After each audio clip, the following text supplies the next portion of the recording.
Catholic Charities is the official domestic relief agency of the United States Catholic Church. Catholic Charities agencies and parishes provide disaster services to anyone in need, regardless of gender, race, or religious beliefs. Emergencies or disasters can occur at any time, with or without warning. This training video on disaster basics is intended for Catholic Charities agencies, diocesan and/or parish leadership, staff, and volunteers who have had little or no disaster experience. It introduces basic concepts and principles of disaster and emergency management and the array of roles that Catholic Charities agencies and CCUSA may fulfill in an operational disaster environment. As you view the video, please stop and play back sections as needed to review or to consider the discussion questions in the context of your own agency or parish circumstances. An electronic participant guide accompanies this video and can be downloaded from the same site as the video. The participant guide includes a transcript of the video with room for note-taking and a resource section, which includes any resource links, checklists, and job aids mentioned in this video. The vocabulary of disasters can be complex. A key disaster terms and definitions information sheet is also included in the resources section of the participant guide. What is a disaster? There are many different definitions. CCUSA has defined disaster as occurrences or situations that cause human suffering or create human need that survivors cannot alleviate without assistance. The causes of these disaster circumstances are widely varied. A natural disaster is an event that is caused by the natural forces of the earth. Other events that may become disasters are more directly linked to human involvement. These are known as human-caused disasters. While the events may vary, communities and individuals experiencing disasters need help and support from others. Many different government and non-government entities and organizations are involved in the efforts to reduce the impacts of disasters and emergencies on people and communities. All use common terminology that enables better communication. Most emergency management and disaster relief agencies define 4 phases of activities that, if performed, reduce the negative effects of disasters. The phases are preparedness, response, recovery, and mitigation. Preparedness activities take place before an emergency occurs, and communities, organizations, and families all have a role. Stocking food and water, sandbagging to reduce flooding, opening shelters, and evacuating risk areas are all preparedness activities that occur when an event is anticipated or imminent. One important preparedness activity, the development of emergency plans, is followed by training, and then exercising to test and practice the plans. Preparedness planning begins with assessing hazard risks, assessing resources and capabilities, and identifying vulnerable populations. Do you know your area's hazards and the populations they are likely to affect? The CCUSA Disaster Operations Map Tool provides information about social vulnerability, housing and transportation vulnerability, and other demographics in areas likely to be affected by disasters. If you would like to access the Disaster Operations Map, the link can be found in the Resources section of the Participant Guide. Is your agency ready for disaster response and recovery? The Pre-Disaster Community Assessment Tool in the Resources section of your Participant Guide is one example of the type of information your agency and community can compile in order to assess their disaster readiness. The response phase begins when plans are put into action to save lives and prevent further property damage. Community and other first responders perform actions such as rescuing people stranded in flooded areas, fighting fires, turning off gas valves and power after earthquakes, and providing emergency medical services. Entities such as search and rescue, fire, police, and emergency medical technicians are always referred to as first responders. Catholic Charities is identified as an early responder. Early response organizations such as the American Red Cross, Salvation Army, and Catholic Charities provide immediate resources disaster survivors require. Catholic Charities agencies across the country respond to disasters by providing in-kind items such as food, water, hygiene kits, tarps, tools, cleanup supplies, etc. They also provide immediate basic services such as crisis counseling, spiritual care, information and referral, and initial disaster casework. The recovery phase begins with damage assessment and includes both short and long-term actions. Short-term recovery actions return vital life support systems like essential utilities to minimum operating efficiency. Catholic Charities agencies' short-term recovery activities may include assistance with cleanup and cleaning kits, other resources that help families get back into homes, and continued assistance with immediate needs. During the early stages of recovery, information and referrals and casework continue to be provided. Intake for disaster case management may begin. Long-term recovery actions restore and improve conditions in the disaster-affected community. This can take months or years. Through disaster case management services, Catholic Charities agencies help clients plan and pursue recovery. Some agencies also provide direct services such as home repairs, housing relocation assistance, replacement furniture and other household items, transportation, or medical and counseling expenses. Actions in the mitigation phase are geared toward preventing, eliminating, or reducing risks to life and property in future disasters. These activities may take place before and after emergencies. In some areas that have repeatedly been affected by the same events, mitigation may mean moving away from the hazard and rebuilding, or finding a home in a safer location. Risks can also be reduced by taking actions like elevating heating, ventilating, and air conditioning (HVAC) systems and water tanks in flood zones, creating defensible space for homes in wildfire risk areas, and reinforcing roofs in high wind areas. Some communities decide to protect future generations by adopting more stringent building codes and passing ordinances that prevent or control development of hazard areas. If communities are vulnerable to various threats and basic disaster management practices are ignored, then every hazard has the potential to become a disaster. The impact of any disaster can be reduced by taking appropriate steps through mitigation, preparedness, response, and recovery. Every year, millions of Americans face physical danger and the potential loss of their homes and communities to disasters. Disasters affect people in different ways, but disaster survivors experience some level of physical and emotional stress, sadness, grief, and anger. Others who were not even directly impacted by the disaster have similar reactions to the suffering of neighbors or friends and the intense media coverage of the event. They may feel survivor's guilt. Even disaster relief workers often begin to experience emotions and stress similar to those of the survivors. A model of community reaction to a disaster is illustrated in this graphic. A pre-disaster phase characterized by fear and uncertainty. Impact characterized by a variety of very intense emotions, shaped by the type of disaster and the amount of advanced warning time. A heroic phase, during which a high level of adrenaline-induced activity occurs with a low level of productivity. A honeymoon phase, when disaster assistance becomes readily available. Optimism exists that everything will return to normal quickly. The honeymoon period oftentimes includes a noticeable increase in neighbors helping neighbors.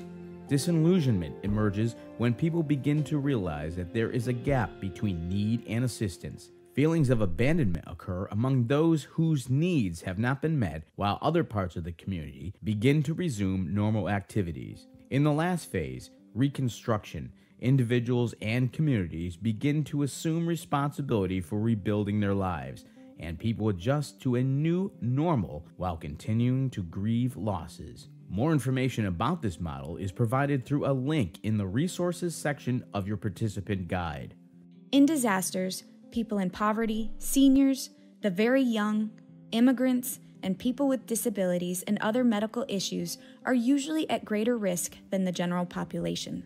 Catholic Charities agencies assist all individuals affected by a disaster, regardless of their religious, social, or economic backgrounds, but pay special attention to the community's most vulnerable members. Those who are vulnerable are often limited by poverty, communication difficulties, access to transportation and medical care, and the need for assistance or supervision to accomplish recovery tasks like cleanup and applying for assistance. Before we move on, think about your own community. What vulnerable populations live in your diocese or parish? How will they be affected by a hazard event likely to occur in your area? With a clear picture of the effects of the disaster, Catholic Charities and other local partners begin to determine the scope of the community's immediate needs, such as food and water, housing, medical services, counseling, or spiritual care, basic hygiene facilities and supplies, clothing, cleanup, and repairs. Agencies then assess their own capabilities against the needs of the community. Catholic Charities USA provides a rapid post-disaster impact assessment and planning tool which can be used as the basis of a Catholic Charities agency's capacity assessment. The first and last providers of disaster assistance to the community are local government and non-governmental organizations, or NGOs, including voluntary organizations and nonprofits, many of which are faith-based organizations. With roots in the community, these groups have the flexibility to respond to local events. Their staff and volunteers can address the community's unique needs. CCUSA and its local agencies collaborate and coordinate with numerous organizations to mitigate and alleviate the impact of disasters. Many of them, along with CCUSA, are part of National Voluntary Organizations Active in Disaster, or National VOAD. There are VOAD structures at every level: state, territory, regional, and sometimes individual community level, which represents hundreds of other non-governmental disaster response member organizations. National VOAD promotes cooperation, communication, coordination, and collaboration among community and volunteer agencies. This helps avoid duplication of services in some areas and gaps in services in others. For more information on the National Voluntary Organizations Active in Disaster, access the National VOAD website using the link in the Resources section of your participant guide. The local government and its NGO partners develop strategies to collaboratively meet the immediate needs of the community. Before we move on, what local community, volunteer agency, or faith-based partners would be likely to take an active role if a disaster affected your area? Has there been any pre-disaster planning with these organizations for coordination of response and recovery services? The Presidential Disaster Declaration Process. While local governments rely on their non-governmental partners in emergencies and disasters, they have other avenues for requesting resources to meet response and recovery needs. Local governments activate their Emergency Operations Centers, EOCs, and Emergency Operation Plans, EOPs, when a disaster is imminent or occurs without warning. They request assistance through the State Emergency Management Agency when the level of needs exceeds or is anticipated to exceed the capacity of local government to provide. When a disaster is severe and/or it affects many jurisdictions, states receive multiple requests for assistance and their resources may become overwhelmed as well. After declaring a state of emergency, the governor works through the State Emergency Management Agency to request assistance from the federal government through the Federal Emergency Management Agency, known as FEMA. Normally, FEMA, the state, and the local jurisdictions conduct joint damage assessments and evaluate resources, including the amount of insurance coverage, to determine if the event meets the threshold for a presidential declaration. This process can take a few days or a few weeks. The amount and type of federal assistance that communities receive depends on the type of federal disaster that the president declares. The criteria for each declaration are specified in the Robert T. Stafford Disaster Relief and Emergency Assistance Act. The state can receive no declaration, an emergency declaration, or a major disaster declaration. In an emergency declaration, states may receive reimbursement under the Public Assistance PA program for supplies, equipment, and personnel required to take emergency protective actions and for debris removal. PA provides grants to states, tribal, territorial, and local governments. Emergency declarations do not provide assistance for individuals or families, but rather for community infrastructure, first responders, and operational support. With a major disaster declaration, the President can make more assistance available in the jurisdictions that meet the criteria for the declaration. If the threshold for cost of uninsured damages to homes and businesses, as well as other criteria, are met, the President can make an individual assistance program available in the declared jurisdictions. States, tribes, and territories can then access funding for mental health assistance and training activities through FEMA's Disaster Case Management Program, DCMP. DCMP often relies on nonprofit providers such as Catholic Charities to help survivors reach their recovery goals through a dedicated case manager. Additional examples of individual assistance programs include the Individuals and Households Program, which assists with temporary housing and other disaster-caused needs. Low-interest disaster loans from the Small Business Administration. Disaster unemployment assistance through the Department of Labor. Disaster legal service. And disaster supplemental nutrition assistance through the Department of Agriculture.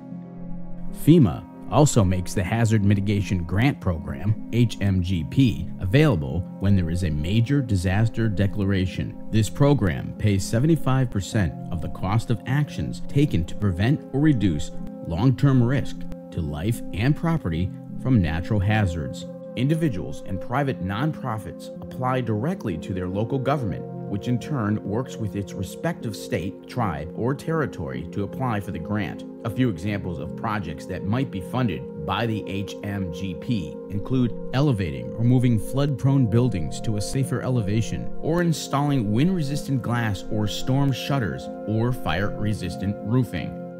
The Department of Housing and Urban Development, HUD, may provide grants to help the long-term recovery of cities, counties, and states, especially in low-income areas. HUD may offer a Community Development Block Grant Disaster Recovery Program, or CDBG-DR, to help communities and neighborhoods that otherwise might not recover due to their limited resources. To view a short video about the CDBG-DR program and its role in disaster recovery, click on the link for Community Development Block Grant Disaster Recovery Program in the Resources section of your participant guide. What happens if a federal disaster is not declared? The ongoing involvement of non-governmental organizations becomes even more crucial when the community receives no or very limited federal assistance. Local government, volunteer agencies, churches, professional groups, and local recovery organizations must become the backbone of both the immediate and long-term recovery efforts. Donations to the Catholic Charities and other voluntary organizations become a major source of funding, providing services for the survivors of both non-declared and declared disasters. The lack of recovery resources can have an emotional impact on survivors, especially the most vulnerable. Regardless of whether the disaster receives a presidential declaration, Catholic Charities has an important role to play to help meet the long-term recovery needs of the most vulnerable in their community. Before we move on, how might your agency's response change if a major disaster declaration is issued by the President? Coordinating response and recovery actions after a large disaster is a daunting task. Learning the common disaster terminology and the rules of engagement used by federal, state, local, and NGO partners is one way to make the experience less difficult. The National Incident Management System's Incident Command System, ICS, provides a framework that enables all groups participating in disaster work to team more effectively. Regardless of whether your agency uses ICS internally, it is helpful to have someone familiar and fluent with the terminology and structure when working with local, state, and federal emergency management partners. Catholic Charities agencies can act as part of an external incident command structure. CCUSA and local agencies may also use ICS internally to manage their disaster response efforts. For additional training on the Incident Command System, refer to the participant guide and click on the link to the FEMA Independent Study course, Introduction to the Incident Command System, ICS 100. The coordination and collaboration structure for community partners supporting disaster response and recovery is called a Multi-Agency Resource Center, or MARC. It brings multiple community partners together to provide on-site assistance to community members in a single location. MARC participating organizations assess disaster impacts and disaster-caused needs together and develop an operational plan for providing services. Services provided at a MARC commonly include assistance with locating temporary housing and information about the casework process, including how to obtain assistance and referrals to other off-site services. A MARC may also provide emotional, spiritual, health, and mental health services, access to email accounts, social media sites, and reunification tools, and a meeting place for families, friends, and community members. For more specific information, the link to the Multi-Agency Resource Center Planning resource is provided in the Resources section of the participant guide. In every disaster, Catholic Charities uses its expertise in disaster case management to assess the needs of disaster survivors and then work with them to meet possible needs, such as sheltering and feeding, spiritual care and mental health services, financial assistance, cleanup and debris removal and home repair and rebuilding, home visits, information and resources to assist with mitigation efforts. Before we move on, based on the services you'd like to provide, what agencies or organizations will you need to plan with in advance of the next disaster to best coordinate delivery of services? What additional capabilities do you want to develop? This video has introduced basic disaster concepts and circumstances that Catholic Charities staff and volunteers will encounter in almost any disaster operation. The resource section of the participant guide contains the tools and other resources discussed during this training. You may use or adapt these resources as needed to accomplish your response and recovery goals. The Catholic Charities USA Concept of Disaster Operations video will focus specifically on Catholic Charities services in disasters, the functions that have to be carried out to provide services, and the capacity needed to accomplish those functions. Additional in-depth training on building the capacity of your agency or parish for disaster response is available from CCUSA. Visit Catholic Charities at catholiccharitiesusa.org or call 703-549-1390 for more information.